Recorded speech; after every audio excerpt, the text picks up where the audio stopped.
र म आज फेरि कक्षा 12 का विद्यार्थीको निम्ति काल महिमा कवितालाई लिएर उपस्थित भएको छु। र योभन्दा अगाडि मैले महाकवि लक्ष्मीप्रसाद देवकोटाको यात्री कविताबारे विस्तृत व्याख्या प्रस्तुत गरेको थिएँ। सायद विद्यार्थीहरूले मेरो उक्त भिडियोलाई हेर्नुभयो होला र म हजुरहरूको समक्षमा फेरि यो नेपाली विषय अन्तर्गत रहेको कविता काल महिमालाई लिएर उपस्थित भएको छु। र काल महिमा कक्षा 12 का विद्यार्थीहरूको निम्ति पाठ्यक्रममा भएको सिलेबसमा भएको एउटा कविता हो र यस कवितालाई कवि लेखनाथ पौड्यालले लेखेका हुन्। र लेखनाथ पौड्यालका कविताहरूमध्ये गौँथलीको चिरिबिरी, पिञ्जडाको सुगा र काल महिमा कविता अति नै मलाई प्रिय लाग्छ। उहाँको यो तीनटा कविताले मेरो मनलाई छुन्छ र म यो तीनटा कविताको अलिकति समानताको बारेमा विद्यार्थीहरूलाई भन्न चाहन्छु। लेखनाथ पौड्यालले आफ्ना कवितामा अध्यात्मवादी कुराहरू गरेका हुन्छन्, वैदिक कुराहरू गरेका हुन्छन्, पौराणिक कुराहरू गरेका हुन्छन्। समाजमा भएको घटनाहरूलाई कविले स्पष्टसँग उतार्ने चेष्टा गरेका हुन्छन् र उनको कवितामा हामी नेपालीपन पाउँछौँ। नेपालीहरूको सामाजिक जीवन, आर्थिक जीवनको त्यहाँ हामी चर्चा पाउन सक्छौँ। कवि लेखनाथ पौड्यालका कविताहरू सरल सँगसँगै मार्मिक कविताहरू हामी देख्न पाउँछौँ। र लेखनाथ पौड्यालले पनि नेपाली साहित्य जगतमा आफ्नो अमूल्य योगदान दिएका छन्। लेखनाथ पौड्यालले विभिन्न कविताहरूको माध्यमद्वारा, खण्डकाव्यहरूको माध्यमद्वारा नेपाली साहित्यको समृद्धिमा, उत्थानमा योगदान दिएका हुन्, जसलाई हामीले सधैँ स्मरण गर्न आवश्यक छ। उहाँले विभिन्न नाटक अनुवादहरू पनि गरेका छन् र उनलाई हामी नेपाली साहित्य जगतले भुलेर पनि भुल्न सक्दैन। र कवि लेखनाथ पौड्यालले नेपाली साहित्यलाई जग बसाल्नमा, नेपाली साहित्यको घडेरी निर्माणमा, नेपाली साहित्यको समृद्धिमा ठुलो योगदान दिएका छन् भन्ने कुरा म विद्यार्थीहरूलाई राख्न चाहन्छु। र कविको परिचय विद्यार्थीहरूले कविताको अगाडि जुन कविको साहित्यिक परिचय हुन्छ त्यहाँ पढेर पनि बुझ्न सक्छन्। साहित्यिक परिचयबाट कविको सम्पूर्ण जीवनी विद्यार्थीहरूले बुझ्न सक्छन्। तर कविले लेखेका कविता विद्यार्थीहरूले आफै बुझ्न सक्दैनन् भनेर मैले यो कविताको व्याख्या मात्रै यहाँनिर प्रस्तुत गर्न गइरहेको छु। र हामी सुरु गरौँ काल महिमा कविता। काल महिमा कविता सुरु गर्नुभन्दा अगाडि म गौँथलीको चिरिबिरी, पिञ्जडाको सुगा र यो काल महिमाको एउटा छोटो चर्चा राख्न चाहन्छु। कवि लेखनाथ पौड्यालले गौँथलीको चिरिबिरी कविता लेखेका छन्, पिञ्जडाको सुगा लेखेका छन् र यो काल महिमा। गौँथलीको चिरिबिरी कवितामा एउटा गौँथली कविको घरमा आएर कविको घरभित्र बिस्टा खसाल्छ, कविको घरमा मैला गरिदिन्छ। गौँथली तपाईँहरूलाई याद भएको कुरा हो। विद्यार्थीहरूले गौँथलीको व्यवहार कस्तो हुन्छ त्यो घरभित्र गुण बनाउँछ, उसले घरभित्रै मैला गर्छ। र कविको घरभित्र एउटा गौँथली पस्ने बित्तिकै उसले घरभित्र मैला गर्छ र गौँथलीको त्यो गौँथलीले अब घरभित्र आउने बित्तिकै मैला गरेको देखेर कवि रिसाउँछन् र त्यो कवि रिसाएको कुरा चाहिँ गौँथलीले थाहा पाउँछ। र अब गौँथली किन घरमा आएको भन्ने कुरा गौँथलीले आफै नै कविलाई भन्न चाहन्छ कि हुरी बतास आएर मेरो घर भत्कियो, मेरो गुण भत्कियो, म बस्दै गरेको घरै डल्लै भत्किएर गयो र म बेसहारा छु र म तपाईँको घरमा बास बस्नु आएको भनेर कविलाई गौँथलीले बिन्ती गर्छ, बिन्ती बिच्चाउँछ। तर कविले नसुने कस्तो गर्छ। धेरै बेर कविले गौँथलीलाई हेर्छन्, उसको हाउभाव बुझ्छन्। गौँथलीले पनि कविलाई हेर्दै आफ्नो दुःखे स्वरूप पोखाउँछ कि अब मेरो स्वास्नी, मेरो गौँथलीको जुन पोथी गौँथली पनि छ, उसको अन्डा पार्ने बेला भएछ, यो अवस्थामा कहाँ जाने त, तपाईँको घरमा बास माग्नु पर्यो भनेको भन्छ। तर पनि कवि गौँथलीको कुरालाई वास्ता गर्दैन। अन्तमा गौँथली कविसँग रिसाउँछ, ठिकै छ, तपाईँले मलाई बास दिनु हुँदैन भने म भोलि आज रात चाहिँ तपाईँको घरमा बस्छु र भोलि बिहान चाहिँ यो घरबाट निस्केर जान्छु भनेर भन्दाखेरि किन निस्केर जानु, ठिकै छ त, गुँड लाएर बस्दा भइहाल्यो त भनेर कविले अन्तमा गौँथलीलाई आफ्नो घरमा बास दिए। गौँथलीको चिरिबिरी कविताबाट हामी यो बुझ्न सक्छौँ कि गौँथलीको दुःख बुझ्ने, गौँथलीले के कुरा भन्नु खोज्दैछ भन्ने कुरा, गौँथलीको मनको कुरा बुझ्ने कवि चाहिँ कवि लेखनाथ पौड्याल थिए। उसरी नै पिञ्जडाको सुगा कवितामा एउटा पिञ्जडामा राखिएको सुगालाई कति बेला भोक लाग्छ, कति बेला तिर्खा लाग्छ, उसलाई उड्नु मन लाग्छ, उसलाई उसले गुँडभित्र जो पिञ्जडाभित्र ऊ बन्द अवस्थामा हुँदा उसलाई कुन चाहिँ वेदनाले सताउँछ, त्यो वेदनाको कुरा चाहिँ कविले पिञ्जडाको सुगा कवितामा वर्णन गरेका छन्। कवि एउटा चरा जस्तो भएर, कविको चराको रूप लिएर कविले आफ्नो कवितामा भाव प्रकट गरेका छन्। कवि चरा भएर बोलेका छन्। गौँथलीको चिरिबिरी कवितामा कवि गौँथली भएर बोलेका छन् भने पिञ्जडाको सुगा कवितामा कवि सुगा भएर बोलेका छन्। र त्यस्तै कविता यो कालमहिमा छ। यो कालमहिमा कवितामा कविले कालको वर्णन गरेका छन्, कालको गुणगान गरेका छन्। अब तपाईँहरूलाई, विद्यार्थीहरूलाई मिनिङ थाहा हुनु पर्यो। काल भनेको के हो त? काल भनेको समय पनि हो, तर यहाँनिर समय बुझिँदैन। काल महिमा काल भन्नाले यमराज बुझिन्छ। यमराजको महिमा यहाँनिर कविले गाइरहेका छन्। यमराजको महिमा गाउने त सायद कोही व्यक्ति छ जस्तो मलाई लाग्दैन। कसले चाहिँ कालको महिमा गाउन सक्छ? कालसँग त हामी के हुन्छौँ?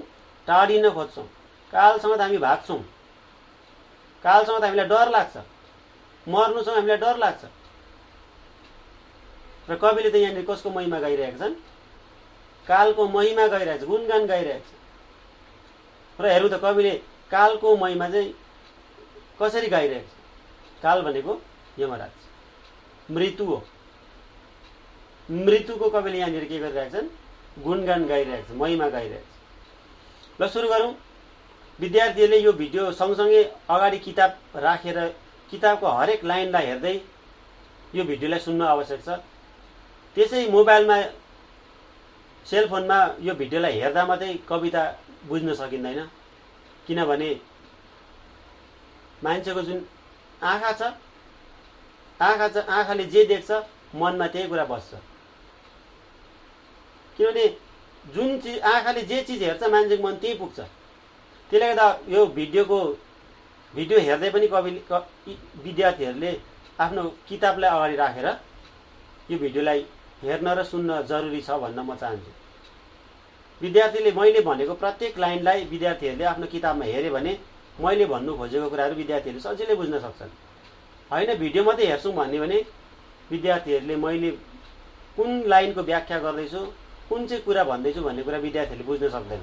र सम्पूर्ण विद्यार्थीहरूलाई यो भिडियो हेर्नुभन्दा अगाडि आफ्नो किताब निकालेर कालमहिमा कवितालाई अगाडि राख्ने र यो भिडियोलाई हजुरहरूले सुन्दै हेर्दै आफ्नो किताबलाई पनि ध्यान दिने म आग्रह गर्न चाहन्छु।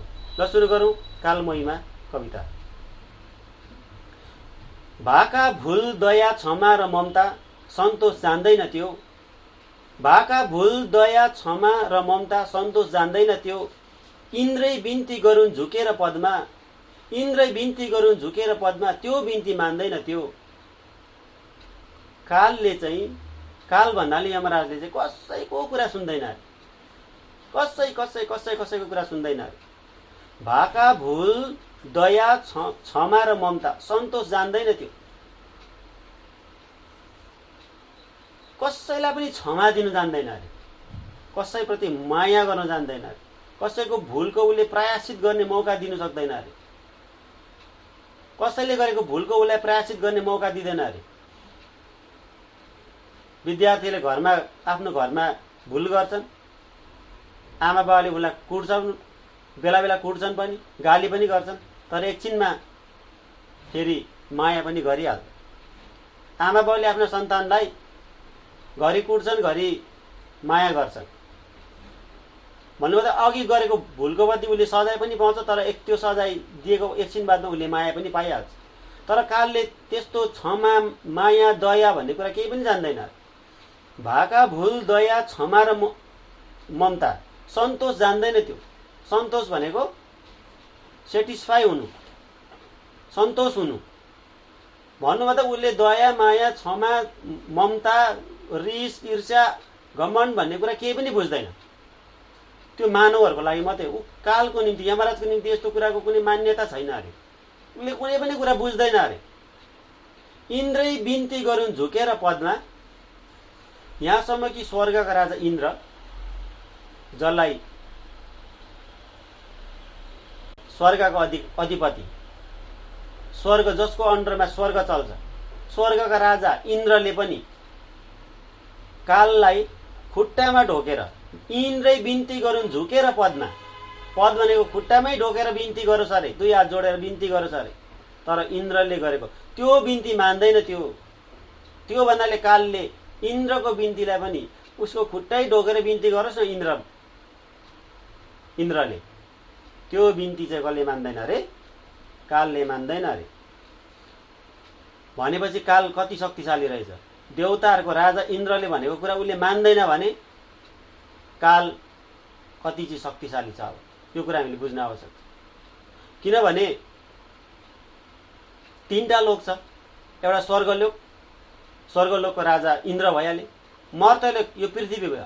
पृथ्वीमा जुन हजारौं राजाहरू थिए, अहिले पनि विभिन्न देशहरूमा प्रधानमन्त्री राष्ट्रपति विभिन्न पदहरूमा मानिसहरू बसिरहेका छन्।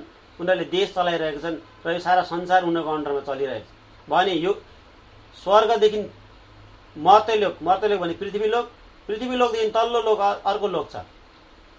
हाम्रो वैदिक परम्परा अनुसार, हामीले पौराणिक कथा अनुसार हामी स्वर्गलोक, मर्त्यलोक र पाताल लोक बुझ्छौँ।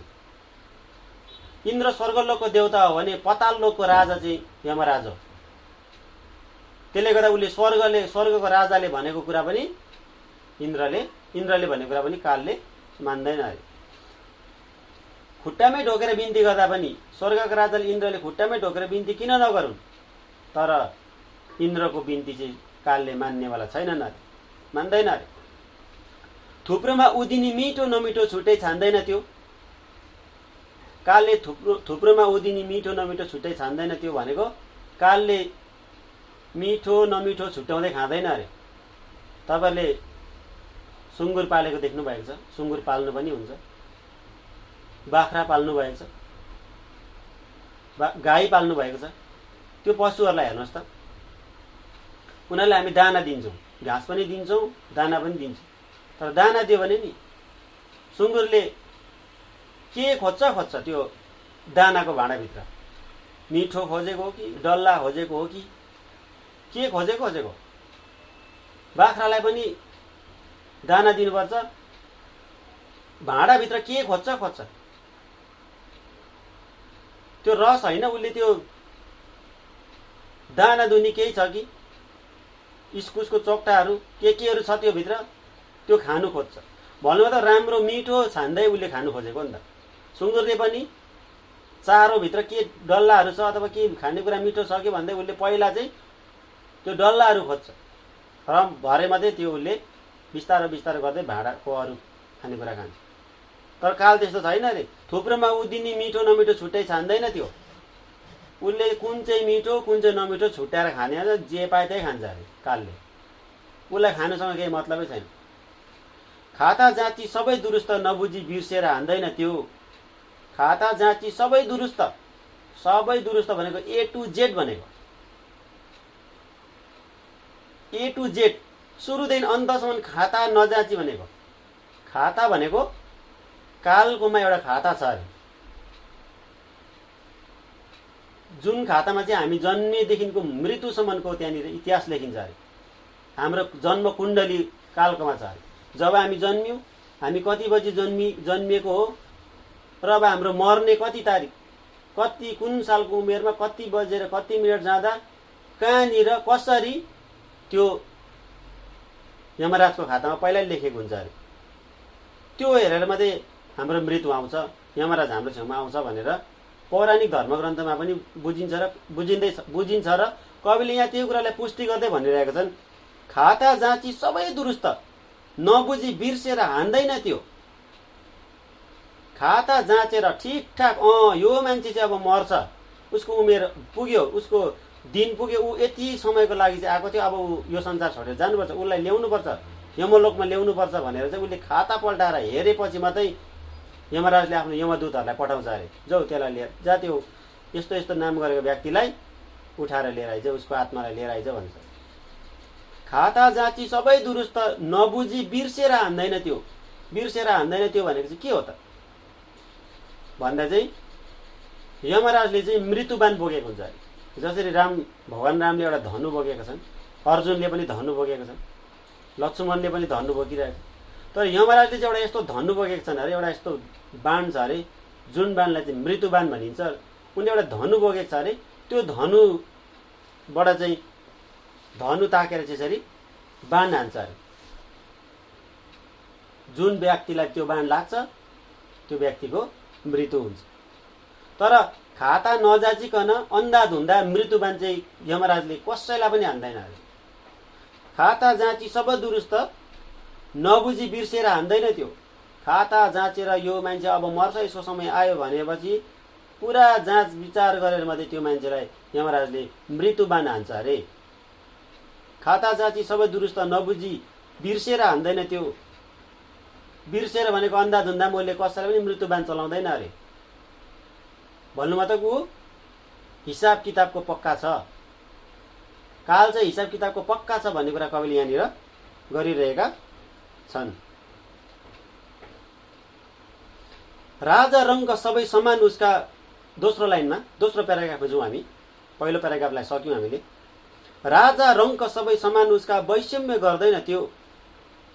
कालको लागि को धनी, को गरिब, को बुढो, को नानी, को भर्खर जन्मेको, को भयङ्कर बलवान, को लुते, को लाङ्रे, केही मतलब छैन अरे, बराबर छ अरे। राजा रङ्ग सबै समान उसका, वैषम्य गर्दैन त्यो। जब मान्छेको दिन आउँछ, जब मान्छे मर्नुपर्छ भने कालले उसलाई जसरी पनि लान्छ अरे। उसले धनी गरिब छुटाउँदैन अरे, खै धनीलाई त लानु हुँदैन, गरिबलाई लानुपर्छ भन्दैन अरे कालले। जब दिन आउँछ उसले धनी गरिब, ठुलो सानो केही नभनी, स्त्री पुरुष केही नभनी मान्छेलाई उठाएर लान्छ अरे, उसको चोला उठाएर लान्छ अरे। तुलसीदासले लेखेका छन्, आए हैं सो जाएंगे राजा रंक फकीर, एक सिंहासन चल चढ़े एक बंधे जंजीर, एक सिंहासन चढ़ चले एक बंधे जंजीर। तुलसीदासले के भनेर रामायणमा लेखेका छन् भन्दा चाहिँ मान्छे चाहिँ जन्मेपछि मृत्यु हुन्छ अरे। न्युटनले पनि भनेका छन्, every action has equal and opposite reaction. मान्छे जन्मेपछि मृत्यु हुन्छै हुन्छ, प्रत्येक क्रियाको समान अनि विपरीत प्रतिक्रिया हुन्छ अरे। न्युटनले त्यसै भनेका छैनन्, every action has equal and opposite reaction भनेको चाहिँ कुनै पनि क्रियाको प्रतिक्रिया हुन्छ अरे। घाम झुल्किन्छ अनि अस्ताउँछ, दिन हुन्छ अनि रात हुन्छै हुन्छ, त्यस्तै मान्छे जन्मेपछि मर्छै मर्छ अरे। तर त्यो कति बेला मर्छ मान्छे भन्ने कुरा चाहिँ त्यसको हिसाब किताब चाहिँ यमराजकोमा मात्रै छ। त्यसले गर्दा राजा रङ्क सबै समान उसका, वैषम्य गर्दैन त्यो। मान्छे जन्मेर आइसकेपछि राजा रङ्क सबै समान, राजा पनि मर्नुपर्छ, भगवान पनि मर्नुपर्छ, मान्छे पनि मर्छ, पशु प्राणीहरू पनि मर्छ। सबै चिज मरणशील छ, मर्ने कुराहरू। त्यसले गर्दा कालले कसैलाई पनि छुटाउँदैन अरे। राजा रङ्क सबै समान उसका वैषम्य गर्दैन थियो, कसैलाई पनि छुटाउँदैन अरे। आयो टप्प टिप्यो, लग्यो, मिति पुग्यो, टारेर टर्दैन थियो। जब हाम्रो मिति पुग्छ भनेको डेट पुग्छ, हाम्रो प्रत्येक कुराको डेट पुग्छ। फलाम पनि त एक्सपायर हुन्छ, सिमेन्ट एक्सपायर हुन्छ। हामीले बनाएको बिल्डिङको आयु हुन्छ यति वर्ष, यो बिल्डिङ रहन्छ, त्यहाँबाट ढल्छ भनेर ग्यारेन्टी हुन्छ। हामीले खाँदै गरेको दबाई पनि एक्सपायर हुन्छ। ट्याब्लेट किन्नु जाउँ, ट्याब्लेट किन्नु जानुभन्दा अगाडि हामीले पहिला एक्सपायरी डेट हेर्नु पर्यो त्यसको। दबाई बिग्रेको त होइन, डेट सकिएको त होइन, डेट एक्सपायर भएको दबाई हामीले खाँदैनौँ न। त्यस्तै मान्छेको पनि के हुन्छ अरे, मिति पुग्छ अरे। आयो टप्प टिप्यो, लग्यो, मिति पुग्यो, टारेर टर्दैन त्यो। जब हाम्रो मृत्यु आउँछ, मृत्यु आएपछि चाहिँ त्यो मृत्युलाई हामी टार्न सक्दैनौँ अरे, काललाई हामीले टार्न सक्दैनौँ अरे। जब हाम्रो डेट आएपछि हामीले टपक्क टिपेर, जसरी भुइँमा चर्दै गरेको चल्लालाई आकाशबाट बाज आउँछ, चिल आउँछ, बिचरा ऊ एक धुनमा त्यो चर्दै गरेको हुन्छ, टपक्क टिपेर लान्छ। त्यो चल्लालाई याद हुँदैन कि अब मलाई चिलले उडाएर लान्छ, यसरी मलाई लिएर गएर चाहिँ अब मलाई खान्छ भने थाहा हुँदैन। ऊ चर्दै गरेको हुन्छ, टपक्क टिपेर लान्छ, थाहा पनि पाउँदैन उसलाई चिलले त्यसरी उडाएर लान्छ। त्यसरी नै हामीलाई कालले चाहिँ टपक्क टिपेर लान्छ अरे। जब हाम्रो मिति पुग्छ, टारेर टर्दैन त्यो। काललाई हामीले टारेर टार्नु सक्दैनौँ अरे। त्यो मान्छेलाई ढाँटेको जस्तो, मान्छेलाई झुकाएको जस्तो हुँदैन अरे काललाई झुकाउनु। काललाई टार्नु भनेको पन्साउनु, भगाउनु, हटाउनु सक्दैनौँ अरे हामीले त के कसैले पनि सक्दैन। विश्वको कुनै पनि त्यस्तो मान्छे छैन जसले चाहिँ काललाई टारेको। मैले सुनेको कथामा चाहिँ काललाई टार्ने व्यक्ति चाहिँ राजा परीक्षित र सत्यवान मात्रै थिए। र अर्को कथा मैले सुनेको छु, त्यो चाहिँ लुकमानको कथा हो। यहाँनिर आयो टप्प टिप्यो, लग्यो, मिति पुग्यो, टारेर टर्दैन त्यो भनेको चाहिँ काललाई चाहिँ टार्नु सकिँदैन अरे। र विद्यार्थीहरूलाई म के भन्न चाहन्छु भने, एक समय चाहिँ लुकमान भन्ने व्यक्ति थिए। ऊ चाहिँ मूर्तिकार थिए अरे, भयङ्कर मूर्ति बनाउँथे अरे, खालको मूर्तिहरू बनाउँथे अरे। तर लुकमानलाई चाहिँ एउटा व्यक्तिले भनिदिएको थियो, तिम्रो मृत्यु चाहिँ यति तारिक, यति बजेर, यति मिनटमा तिम्रो मृत्यु छ, तिमी होसियारसँग बस्नु। त्यो दिन चाहिँ तिमीलाई काल ल्याउन आउँछ र तिमीलाई यो संसारबाट लिएर जान्छ।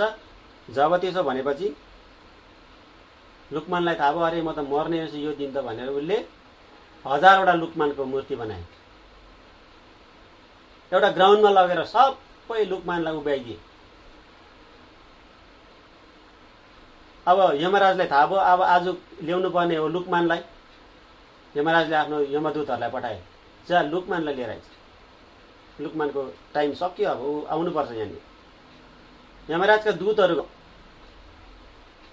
सेनापतिहरू, यमराजको सेनापतिहरू गएर हेर्छन् त लुकमान त 1000वटा जस्तो लुकमान त उभिरहेको छ, कसलाई ल्याउने। अब छक्कै पऱ्यो यमराज, यमदूतहरू।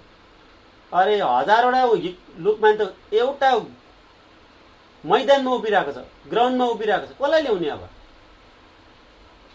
यसो हेरे त्यो पनि लुकमानै छ, अर्को हेरे त्यो लुकमान, सब लुकमान मैदानमा उभिरहेको छ। कन्फ्युज भएर सेनापतिहरू, यमराजका सेनापतिहरू फर्केर गएछ अरे। गएर भनेछ महाराज, लुकमानलाई हामीले ल्याउन सकेनौँ। किन ल्याउन सकेन? लुकमान त 1000वटा छ, कुन चाहिँ लुकमानले ल्याउनु? अरे कसरी यो लुकमान 1000 भयो? तपाईँ नै आफै गएर हेर्नुहोस् र तपाईँ नै ल्याउनुहोस्, हामी चाहिँ उसलाई लुकमानलाई ल्याउन सक्दैनौँ। त्यस्तो लुकमान त 1000 जना उभिरहेको छ ग्राउन्डमा।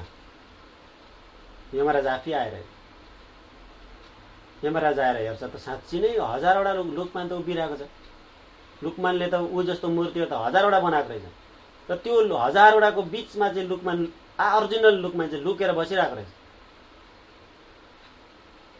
यमराजले जाने बित्तिकै देखे यसले मलाई टार्नु खोज्दो रहेछ, लुकमानले मलाई टार्नु खोज्दो रहेछ। ठिक छ, म लुकमानको एउटा परीक्षा लिन्छु, टेस्ट गर्छु लुकमान कतिको ज्ञानी हो त। लुकमानलाई भनेछ, वाह लुकमान वाह, हजारौं लुकमान बनाएछौ, तिम्रो कलाकारिता देखेर म प्रसन्न भएँ। यतिको कलाकारिता मैले यो संसारमा देखेको थिइनँ। तिमीले आफ्नो सकलमा आफू जस्तो हजारवटा लुकमान बनाएछौ। वाह तिम्रो कलाकारिता चाहिँ मैले माने। तिमीले मलाई पनि झुकाइदेऊ। म तिमीलाई ल्याउन आइरहेको छु, तर म झुके तिमीसँग। म अब तिमीलाई कसरी लानु त? तिमीले कलाकारिता चाहिँ तिम्रो चाहिँ माने मैले। यसरी संसारमा तिमीले आफ्नो कला देखाएको रहेछौ, तर तिमीले एउटा सानो गल्ती गरेछौ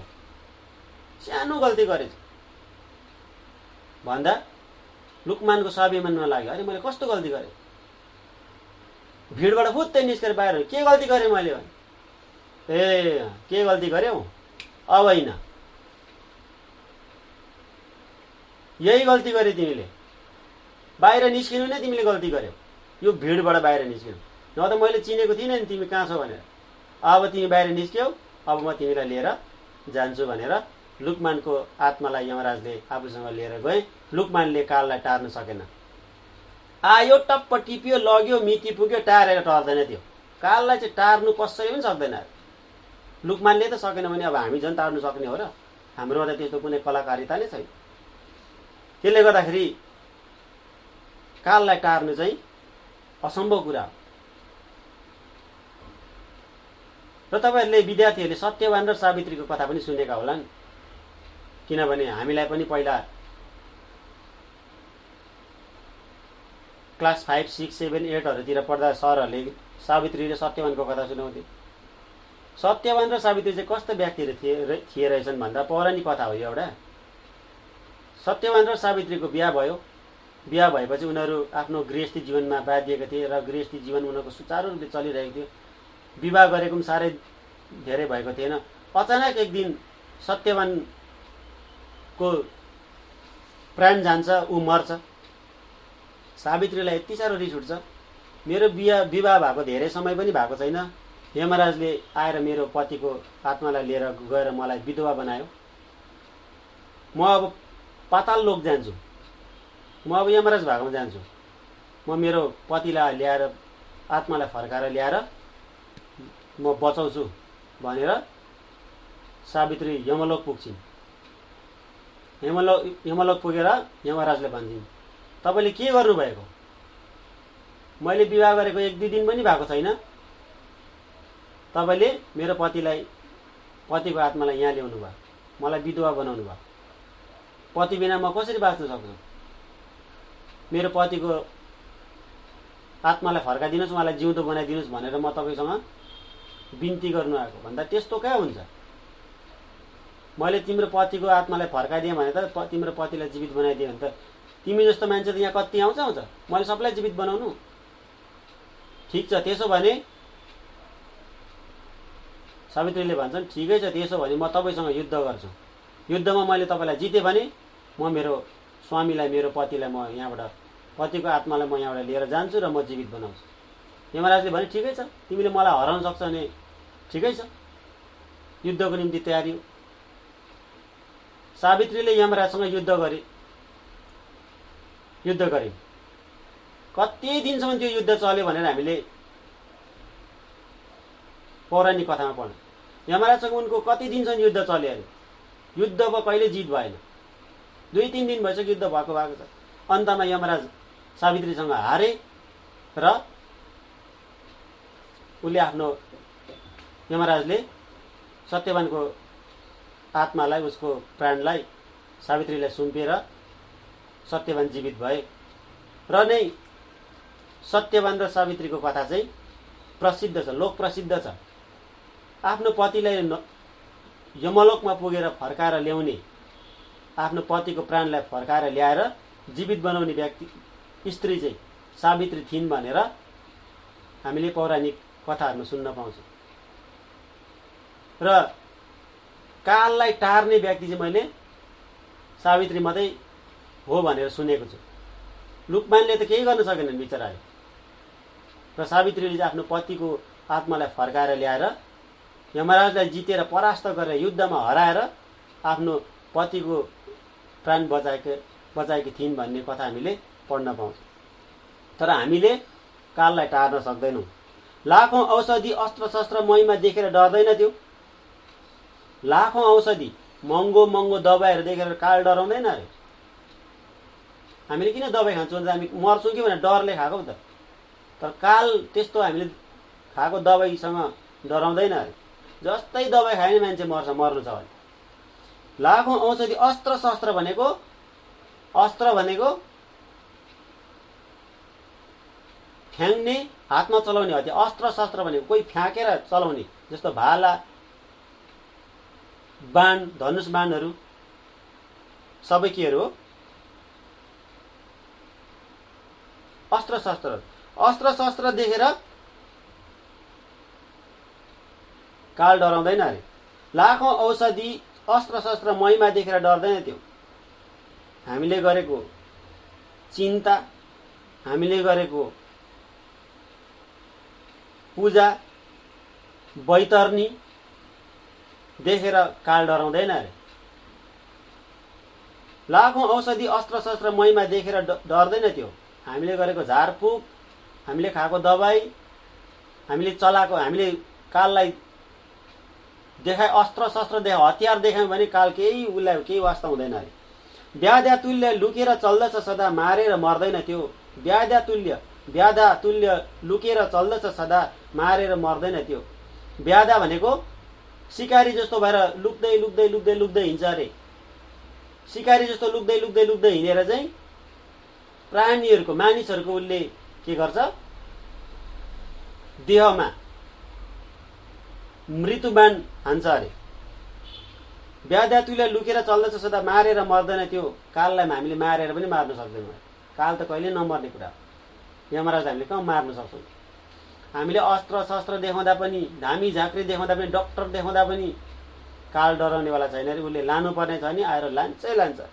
व्याधा तुल्य लुकेर चल्दछ सदा, काल व्याधा जस्तो, सिकारी जस्तो लुक्दै लुक्दै लुक्दै लुक्दै हिँड्छ अरे, लुकेर हिँड्छ अरे। र त हामीले यमराजलाई देख्दैनौँ। कृष्ण भगवान एउटा रुखको हाँगामा बसेर खुट्टा हलाउँदै बसिरहेको थियो। उनको हातमा बाँसुरी पनि थियो। आफ्नो खुट्टा, दुईटा खुट्टाले यसरी हलाउँदै बसिरहेको थियो। र कृष्ण भगवान त्यसरी बसेको चाहिँ एउटा परबाट एउटा व्याधा सिकारीले देख्यो। सिकारीले देखेर के गर्यो, उसले खुट्टा मात्रै देख्यो। तर उसले टाढाबाट त्यो के हो खुट्टा मात्रै यसो हल्लिँदैछ, त्यो रुखमा त केही न कुरा चाहिँ हुनुपर्छ भनेर उसले एउटा शब्दभेदी बाण चाहिँ उसले आकाशमा हान्यो। हामी टिभीतिर बाण चलाएको देख्छौँ, युद्ध महाभारत रामायणको युद्धहरूतिर बाण यसरी हान्छ, चलाउँछ, सिधा अगाडिको व्यक्तिलाई बाण प्रहार गरिन्छ। तर शब्दभेदी बाण चाहिँ कस्तो हुन्छ, त्यो सिकारीले के आवाज सुनेर चाहिँ यो चिज चाहिँ यतिको टाढामा छ, यतिको टाढामा चाहिँ मैले बाण हिर्काएँ भने चाहिँ उसलाई लाग्छ भन्ने इसाराले। शब्दभेदी भनेको शब्दलाई सुनेर हिर्काउने बाण। कृष्ण भगवानको त्यो खुट्टाबाट जुन चाहिँ यस्तो आवाज आउँदै थियो, कृष्ण भगवानको जुन खुट्टा हल्लिँदै थियो, त्यो खुट्टा हल्लिएको डिस्टेन्स हेरेर व्याधाले, सिकारीले बाण आकाशपट्टि हान्छ। शब्दभेदी बाण भनेको त्यो शब्दलाई सुनेर, अथवा शब्दलाई सुनेन भने पनि उसले देखेको त्यो दृश्यको डिस्टेन्स हेरेर, दूरत्व हेरेर चाहिँ बाण हानिन्छ। जस्तै नागाहरूले बाण हान्दाखेरि आकाशमा हान्छ, र त्यो कृष्ण भगवानले त्यो सिकारीले आकाशपट्टि बाण हान्यो। अब यसरी आकाशपट्टि हानेको बाण चाहिँ उडेर गएर चाहिँ त्यो व्यक्तिको कहाँ लाग्छ, त्यो व्यक्तिलाई लाग्छ। कृष्ण भगवान पनि खुट्टा हलाउँदै बसिरहेको थिए, तर सिकारीले देख्यो। कृष्ण भगवान खुट्टा हलाउँदै त्यो रुखमा बसिरहेको थिए, त्यो सिकारीले देख्यो त्यो रुखमा के चिज चाहिँ रहेछ। अब त्यसलाई त म के गर्नु, बाण हान्नु पर्यो भनेर उसले बाण निकालेर त्यो बाण उसले त्यो उसको डिस्टेन्सलाई हेरेर आकाशमा हानी पठाउँछ। आकाशमा हानेको बाण चाहिँ सिधा उडेर गएर चाहिँ कृष्ण भगवानको कहाँ लाग्छ, तालुमा लाग्छ। तालुमा बाण लागेपछि कृष्ण भगवान भुइँमा झर्छन्। त्यो झरेको देखेर सिकारी कुद्दै गएर हेर्छ त बाण कसलाई लागेछ? कृष्ण भगवानलाई लागेछ। र कृष्ण भगवानसँग उसले बिन्ती गर्छ, मैले ठुलो गल्ती गरेँ, मलाई माफ दिनुहोस् भन्छ। कृष्ण भगवानले होइन, यो त मेरो मृत्युको कारण थियो, मैले मृत्युलाई नकार्नु हुँदैन, तिम्रो बाणबाट चाहिँ मेरो मृत्यु निश्चित थियो। त्यो पहिलाको जन्ममा तिमीलाई मैले एउटा वरदान दिएको थिएँ, तिमी पहिला बाली थियौ र तिमीलाई मैले छल गरेर तिमीलाई मैले मारेको थिएँ र त्यसको वरदान चाहिँ तिमीले मलाई अर्को जन्ममा मार्छौ भनेर तिमीलाई मैले भनेको थिएँ। र तिमी बाली हौ र तिमीले अहिले मलाई यो बाण हान्यौ, मैले तिमीलाई दिएको वरदान अनुसार मेरो मृत्यु निश्चित छ र मैले अब यो मृत्यु स्वीकार गर्नुपर्छ भनेर कृष्ण भगवानले मृत्यु स्वीकार गरे र उनले पनि काललाई टार्न सकेनन्। कृष्ण भगवान यो संसार छोडेर गए। व्याधाको बाण लागेर, सिकारीको बाण लागेर कृष्ण भगवानको शरीर नष्ट भयो भनेर हामीले कथा पढ्न पाउँछौँ। व्याधा तुल्य लुकेर चल्दछ सदा, मारेर मर्दैन त्यो, र काललाई कसैले पनि मारेर मार्न सक्दैन। आँसुको दहमा नुहाउँछ, चिसो पानी रुचाउन्न त्यो, आँसुको दहमा नुहाउँछ, चिसो पानी रुचाउन्न त्यो। हामीलाई तिर्खा लाग्यो भने चिसो पानी पिउँछौँ, कतिले त अझै फ्रिजमा राखेको चिसो पानी पिउँछन्। तर काललाई चिसो पानी मन पर्दैन अरे। आँसुका दहमा नुहाउँछ, उसलाई त के मनपर्छ? आँसुको दह मनपर्छ अरे। भन्नुभयो त तातो चिसोसँग उसलाई के पनि मतलब छैन, उसलाई खालि आँसुसँग मतलब छ भनेपछि जब काललाई चाहिँ आँसुसँग मात्रै मतलब छ उसको, उसले आँसु मात्रै मन पराउँछ अरे, चिसो पानीहरू रुचाउँदैन अरे। सुक्खा जर्जर अस्ति पिञ्जर बिना सैया बनाउन त्यो, कालले चाहिँ मानिसलाई अस्ति पिञ्जर जस्तो बनाएर राख्नु सक्छ अरे। कति मान्छेहरू नि सुकेर हड्डी मात्रै हुन्छ। अस्ति पिञ्जर भनेको नरकङ्काल, हड्डी स्ट्रक्चर, त्यो हड्डीको जुन स्ट्रक्चर छ नि त्यो नरकङ्काल भन्छ नि, नरकङ्काल जस्तो बनाउँछ अरे कालले व्यक्तिलाई, तर मार्दैन अरे। जबसम्म उसको मिति पुगेको छैन, व्यक्ति हड्डी र छाला मात्रै हुन्छ, उसको शरीरमा मासु भन्ने एउटा पनि हुँदैन। त्यो नरकङ्काल जस्तो हड्डी र छालाको बनावटमा मान्छे पुग्छ अरे, तर पनि ऊ मर्दैन अरे जबसम्म उसको काल आउँदैन, उसको डेट पुग्दैन भन्दैछ त। सुक्खा जर्जर अस्ति पिञ्जर बिना सैया बनाउन त्यो, अस्ति पिञ्जर जस्तो हाड र छाला बनाएर बेडमा सुताइदिन्छ अरे कालले व्यक्तिलाई, तर लाँदैन अरे जबसम्म उसको मिति पुगेको छैन। मिति नपुगेपछि उसले लाँदैन अरे।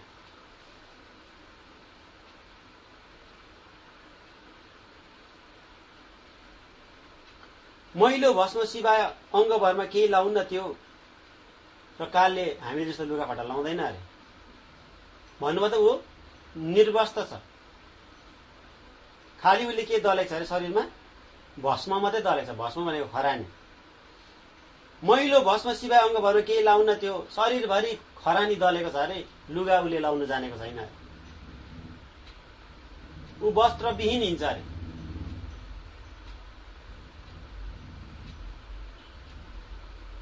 हाहाकार सरी मिठो अरू कुनै सङ्गीत गाउन त्यो, हामी मिठो सङ्गीत गाउँछौँ, हामीलाई मिठो मिठो धुनहरू मनपर्छ, हामी गीत गाउँछौँ, मिठो सङ्गीत गुनगुनाउँछौँ हामी। तर काललाई चाहिँ हाहाकार भनेको क्रन्दन, रोदन, आँसुको गीत मनपर्छ अरे। हाहाकार सरी मिठो अरू कुनै सङ्गीत गाउन त्यो, उसले मान्छेको रुवाईहरूलाई, मान्छेको जुन रुवाईको आवाज छ त्यो रुवाईको आवाज चाहिँ उसलाई मिठो लाग्छ अरे, गीत जस्तो, सङ्गीत जस्तो लाग्छ अरे। र उसको मुखबाट पनि हाहाकार सरी मिठो अरू कुनै सङ्गीत गाउन त्यो, र कालले पनि गीत गाउँछ अरे। कस्तो भन्दा क्रन्दन भरिएको, दुःखले भरिएको। उसको मुखबाट निस्केको सङ्गीत चाहिँ कस्तो हुन्छ? दुःखलाग्दो, डरलाग्दो, भयङ्कर, घातक हुन्छ अरे। हामी मिठो सङ्गीत गाएर मान्छेको मन जित्छौँ, तर कालले डरलाग्दो सङ्गीत सुनाएर मानिसहरूलाई के गर्छ, डराउँछ। जब मान्छे मर्न आँटेको हुन्छ नि, त्यो मर्न आँटेको मान्छेको गएर छेउमा गएर एकछिन बस्नुहोस् त। कोही बुढो व्यक्तिहरू, बाजेहरू, कोपाहरू एकदमै अब मर्न आँटेको छ, ऊ अब एकछिन मात्रै बाँच्छ, ऊ मर्छ भन्ने अवस्थामा, ओछ्यानमा सुतिरहेको अवस्थामा, बिरामी अवस्थामा गयो भने, नानी मलाई बत्ती बाल्दैन, नानी मलाई कुकुरले खेद्दैछ, खेदिँदैन कुकुरमा, डर लाग्यो, अँध्यारो भयो, बत्ती बाल्दैन भन्छ। हामी ट्युबलाइट बालिदिन्छौँ, मोमबत्ती क्यान्डल बालिदिन्छौँ। उज्यालो भयो? उज्यालो भएन, मलाई त पुरा कुकुरले खेद्दैछ। त्यो यमराजले पठाएको के हो? सङ्गीतहरू, उसलाई दिएको एउटा भाइब्रेसन आवाज हो कि तेरो अब मृत्यु आउँदैछ भने। र कालले चाहिँ हाहाकार जस्तो त्राहिमाम गराउने खालको सङ्गीत गाउँछ अरे, जो सुनेर हामीलाई डर लाग्छ। अब कविताको अन्तिम प्याराग्राफमा जाउँ हामी। जो मिल्छ सुलुक्क निल्छ, मुखमा हाली चपाउन त्यो जे भेट्छ अरे नि, स्वाट्टै निल्छ अरे, चबाउँदैन अरे। कालले आफ्नो अगाडि जे भेट्छ स्वाट्टै निल्छ अरे, चबाइरहँदैन अरे, स्वाट्टै निल्छ अरे। जो मिल्छ सुलुक्क निल्छ, मुखमा हाली चपाउन त्यो हामीले जस्तो मजाले मुसेर चबाएर खान्छौँ। हामी भोजन ग्रहण गर्दाखेरि मजाले चबाएर खान्छौँ, मजाले चबाउनु पर्छ, नभए खाना पच्दैन, विभिन्न किसिमको रोग लाग्छ। फेरि हामीले हातले खान्छौँ र कालले त्यसरी खाँदैन अरे, जे भेटे टप्पै टिपे मुखमा हालेर सट्टै निल्छ अरे। हामीले खाना खाँदा हाम्रो खानेकुराहरूलाई मजाले मुस्नुपर्छ, किनभने यो जुन चाहिँ हाम्रो औँलाहरू छ, त्यो औँलाहरूलाई प्रेस गर्दाखेरि, यहाँनिर चाहिँ थिच्दाखेरि चाहिँ मुखमा के आउँछ? राल आउँछ। त्यो एउटा वैज्ञानिक कुरा हो। यो कुरा मानिसहरूले याद गरेका छैनन् र मानिसहरूले चम्चीले खाना खान्छन्। त्यो चम्चीले खाएको खाना हतपत पच्दैन, उसलाई रोग लाग्छ। किनभने जति हामीले मुस्छौँ, यो जुन चाहिँ औँलाहरू, हाम्रो जुन यो फिङ्गरहरू छ, त्यसलाई हामी जति दबाउँछौँ उति मुखमा के आउँछ? राल आउँछ। निम्बु निचर्दाखेरि हामीले त्यो निम्बुलाई यसरी निचर्दाखेरि मुखमा राल आउँछ नि। निम्बुको स्वाद सँगसँगै यो हातको प्रेस पनि भएर मुखमा राल आएको हुनसक्छ भन्ने मैले अनुमान गरेको छु। र खानेकुरा खाँदाखेरि हातले खानु भनेको, मुसेर खानु भनेको मतलब चाहिँ त्यो राल चाहिँ मुखमा आउँछ र खाना पचाउनु सुविधा हुन्छ। रालसँग चाहिँ त्यो खानेकुरा हाम्रो शरीरभित्र जान्छ र पच्नु सुविधा हुन्छ, चिप्लो हुन्छ भनेर चाहिँ हाम्रो पुरातन व्यक्तिहरूले चम्चीले होइन हातले मुसेर खानु भनेको हो नि त। यो कुरा विद्यार्थीहरूले पनि बुझ्न आवश्यक छ। किन चाहिँ हामीले चम्चीले नखानु र हातले खानु भनेको, यो कुरा मैले तपाईँहरूलाई एउटा उदाहरण मात्रै दिएको र यसको सत्यताबारे मलाई केही पनि थाहा छैन। हामी चाहिँ मजाले खाना चपाएर मुसेर मजाले चबाएर पनि खान्छौँ, मुस्छौँ पनि, त्यहाँबाट फेरि चबाउँछौँ पनि भन्दा त्यो चिज मिन भएर जान्छ। अलरेडी हामीले पहिला मुसेको हुन्छौँ, त्यहाँबाट फेरि मुखमा लगाएर चबाउँछौँ, भक्कु चबाएर निल्छौँ भन्नु मतलब त्यो खानेकुरा मिन भएर पस्छ। तर कालले त्यसरी होइन, जे भेटे सट्टै टिप्यो, खप्पै हाल्यो, सट्टै निलिहाल्यो, चबाउने त कुरै छैन अरे। जो मिल्छ सुलुक्क निल्छ, मुखमा हाली चपाउन त्यो उसले चबाइरहनु भ्याउँदैन अरे। थाल्यो चम्म सबै चपाउन भनी आहार पाउन त्यो उसले त्यो त्यस्तो चबाएर खाने चिज भेटेको पनि छैन अरे। जो मिल्छ सुलुक्क निल्छ, मुखमा हाली चपाउन त्यो जे भेट्छ सट्टै टिपेर मुखमा सट्टै हालेर सुट्टै घुटुक्क निलिहाल्छ अरे। जे चिजलाई पनि उसले चबाइरहने उसलाई फुर्सद पनि छैन अरे, चबाउँदैन पनि अरे। र उसले चबाएर खाने कुनै चिज पनि छैन अरे। थाल्यो चम्म सबै चपाउन भनी आहार पाउन त्यो उसले चबाएर खाने कुनै उसको खानेकुरै छैन अरे। जति निल्छ उकेल्दैछ पनि उसले जे भेटे टप्प टिप्यो, स्वात्तै खायो, निलिहाल्यो। केही छिनमा उसले फेरि त्यो चिजलाई उकल्छ पनि अरे। जसरी गाई बाख्रा घोडाहरूले दिनुभएको छ नि, पहिला घाँस ग्रम ग्रम ग्रम ग्रम, दाना पानी ग्रम ग्रम खान्छ, एकछिनमा जब खाइसक्छ भुइँमा बसेर उकेल्छ। फेरि उसले अघि खाएको कुरालाई घाँटीमा निकालेर मुखमा निकालेर चबाउँछ फेरि निल्छ। फेरि उसले त्यो उघेल्नु भनेको खाएको कुरालाई बाहिर निकाल्दै चबाउँदै भित्र हाल्नु हो। गाई बस्तुले त्यसरी गरेको विद्यार्थीले देखेको हुनुपर्छ, देखेको छन् होला जस्तो मलाई लाग्यो। किनभने सबैको घरमा गाई हुन्छ, सबैको घरमा बाख्रा हुन्छ। गाई र बाख्राले खाएको पहिला मजाले खान्छ, भरे उसले उकेल्दै चबाउँदै निल्दै फेरि उकेल्दै चबाउँदै निकाल्दै गर्छ, उल्टी गर्दै खाँदै गर्छ र उसले त्यो आफूले खाएको चिजलाई मिन बनाउँछ। तर कालले चाहिँ जे भेट्यो टप्प टिप्यो, सुलुक्क निल्यो, फेरि एकछिनमा उल्टी गरेर फ्याँकिदिइहाल्छ अरे। जति निल्दैछ उकेल्दैछ पनि केही पचाउन्न थियो, उसले पचाउनु भ्याउँदैन अरे। हामी चाहिँ खाएको कुराले पचाउँछौँ अरे, मजाले चबाएर खाएर मिन बनाएर हामीले त्यसलाई पचाउँछौँ। तर कालले चाहिँ सट्टै खायो, एकछिन अगायो, उल्टी गरेर फ्याँक्यो, फेरि खाइहाल्यो। जति निल्छ उकेल्दैछ पनि केही पचाउन थियो, उसले पचाउनु भ्याउँदैन अरे। यही चालासँग कल्प कल्प कहिले खाइ अगाउन थियो। त्यही कारणले गर्दाखेरि चाहिँ कल्पदेखि, कल्प भनेको युग युगदेखि कालले खाएकै छ, कहिले अगाएकै छैन। भन्नु मतलब उसले जति खान्छ त्यति उकेलेको कारणले गर्दाखेरि चाहिँ ऊ कहिले पनि अगाउँदैन, ऊ सधैँ भोको नै रहन्छ, उसले खाएकै गर्छ। भन्नु मतलब उसले प्राणीहरूको हिसाब किताब गरेर ऊ चल्छ। ऊ कहिले अगाउँदैन भनेको उसको काम नै के हो? खानु भनेको, लानु भनेको नि त। जीवित व्यक्तिहरूको मिति पुगेपछि उसलाई लानु भनेको, त्यसलाई कहिले यहाँनिर खानुको संज्ञा दिएको हो। र त उसले आज भोलि पर्सि निकोर्सी गर्दै दिनमा कति विश्वभरि कति मान्छे मर्छ, त्यो सबै त उसले कहाँ खान्छ त? भन्नुभयो उसले त्यो आत्माहरूलाई उठाएर लान्छ, उसको लोकमा लान्छ। हाम्रो मान्यता छ, हामीले राम्रो काम गर्यौँ भने हामी स्वर्गतिर जान्छौँ अरे, नराम्रो कर्म गर्यो भने चाहिँ नर्कतिर जान्छौँ। नर्क भनेको पाताल लोक, यमलोकमा जान्छौँ भनेको नि। अघि मैले भनिहालेँ नि, आए यसो जाएंगे राजा रंग फकीर, एक सिंहासन चढ चले एक बाँधे जाए जन्जिर। एउटा राम्रो काम गरे भने चाहिँ यमराजले आएर उसलाई सुनको सिंहासनमा चढाएर लान्छ अरे, अर्को पापीलाई चाहिँ हतकडी लाएर उसलाई लान्छ अरे। र हामीले जीवन हुन्जेल राम्रो काम गर्नुपर्छ, सत्य बोल्नुपर्छ, राम्रो कर्म गर्नुपर्छ भनेको तुलसीदासले त्यसो भनेका छन्। र यहाँनिर कालले पनि कल्पदेखि कालले कति आत्माहरूको भक्षण गरिसक्यो, कति आत्मालाई लिएर गइसक्यो। तर पनि काल कहिले आउँदैन, सधैँ ऊ भोको नै रहन्छ। उसले जहिले पनि मानिसहरूको मृत्युको शिकार गरि नै रहन्छ। शिकार गरेर त्यो व्यक्तिलाई उसले मारेर पनि लान्छ, आफ्नो लोकमा लान्छ। र काल कहिले पनि अगाउँदैन, सधैँ ऊ मान्छेको आत्माको र मान्छेलाई उसले मार्नु, उसको शिकार गर्नु, प्राणीको मृत्युको शिकार उसले गरि नै रहन्छ भनेर कविले यहाँनिर काल महिमामा भनिरहेका छन्। काललाई कविले यहाँनिर एउटा पुरुषको रूपमा देखाएको छन्, एउटा देवताको रूपमा देखाएको छन्